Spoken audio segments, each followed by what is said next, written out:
Who exactly decided that? I had an unsettling grin. I will tell you what is about to happen. I crack my knuckles. I am going to murder all of your pets, and then I am going to remove all of your appendages. Your legs are going to go first, and then your arms. After I am done with them, I will take your ears and your eyes, then your nose and your lips. Then finally I will remove your head. There is an audible creaking noise when I clench my fists. When my job is done, I will throw your corpse into a ditch and leave your remains to the vultures. Diber shivers. It felt as if someone just walked over his grave. Just an empty bluff. Destroy him. I push through the hallway and meet my prey. I shove my fist into the head of a demon and then swing him around. I use his corpse as a flail and bisect another one of them with it. Then throw the both of them forward. They crash into more of their brothers and sisters, and I torpedo into them.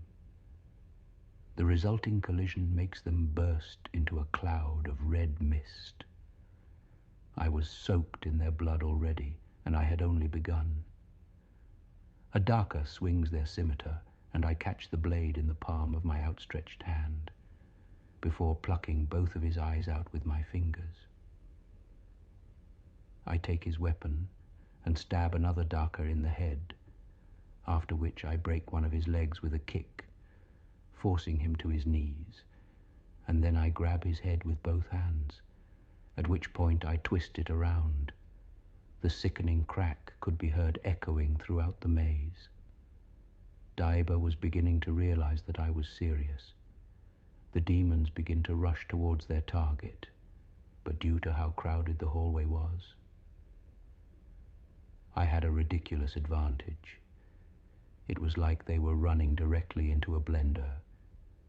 The floor was awash with viscera.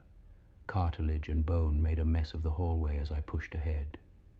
I jam my fist into the heart of another monster. I claw at another one, and his body falls to pieces. He collapses into a neat pile. That wasn't a threat, Diber.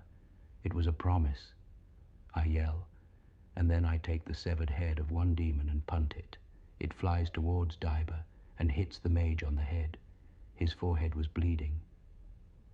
What sort of monster are you? I am the monster. How many innocent people died because of this? I let loose a dragon's roar. The amount of decibels from the shout causes the walls of the maze to spiderweb with cracks and in some cases liquefy, and it evaporates a dozen more of these repugnant abominations. Thankfully, it did not count as magic. I could still use it. A demon thrusts his spear into my face, and I catch it in my teeth. I bite down hard, and the steel breaks. Is that all you have? I was expecting more. I take the broken spear and shove it into the stomach of another demon, who falls to the ground. He shrieks, but that ends when I stomp on his head, which bursts open like a rancid cyst. I grab another one by his face and shove his head into a wall. His head gives before it does. I lift a demon over my head and force him back down onto another demon, whose head impales him, and that demon looks at me like I am death. He wasn't exactly wrong. I stab my hand into his head and tear out his brain, which I then use as a makeshift projectile to blow a hole through another one of his brothers or sisters. I couldn't tell the difference. Shiva! It is Shiva that has come for me. Diber was beginning to realize how outmatched he was. He crawls towards the other end of the hallway and only stops when he hits a wall, when the mage turns around to look at the carnage.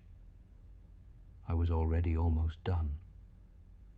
I grab another one of the darker and squeeze his head in my hands. His eyes pop out of their sockets, and then his head explodes. A few of them try to run away, but I wouldn't let them escape. I jump towards them and land on their backs. I leave holes the size of my souls where their hearts used to be. One darker had a crossbow, and chose that moment to shoot. I move to grab the bolt, when it is but centimeters away from my face, and then throw it back at him. It flew quickly enough to ignite, and set many of them ablaze. They screamed and desperately tried to smother the flames. In that hallway I must have looked like Asmodeus. What did I say, Diver? What did I say? I grabbed this wretched creature. The mage could not escape from my grasp. Please, I can't, Diver begs. I can't just die. I have so much. In that maze, all a person could hear were screams. They would not stop for hours. Any passerby would notice that just outside the entrance to the catacombs there was a ditch, and in it was a corpse that had been torn to pieces, a decrepit fossil who did not know the value of life. There would be vultures that feasted in it every day,